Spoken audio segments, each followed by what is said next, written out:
Chinap-chop at inilagay sa isang drum. Ito ang malagim na sinapit ng isang lalaki sa Maynila. Ano kayang maaring motibo sa pagpatay? Ang update sa karumal-dumal na krimen na yan, ihahatid sa atin ni Allen Ibanez, live mula sa Camp Crame. Allen? Yes, Joanna, nasa kustodiya na ng mga otoridad at isa sa mga sospek sa pag-chop-chop sa isang lalaki na isinilid sa isang drum at itinapon sa Middleton Sports Complex sa Maynila noong Pebrero 15. Ayon kay Pasay City Police Chief Colonel Joselito De Sesto, naaresto ang sospek na si alias Victor, isang Chinese interpreter na siyang umupa ng L300 van na ginamit sa pagdispatcha ng drum na kinalalagyan ng chinap-chop na katawan.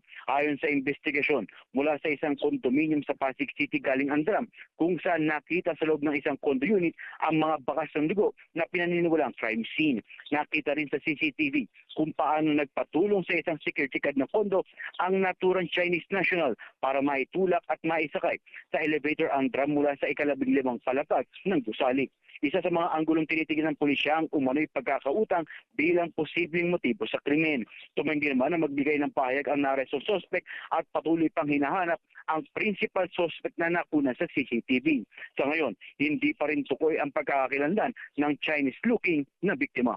Mula sa Campo Crame, ako, si Allen Ibanez para sa DATV News Alert.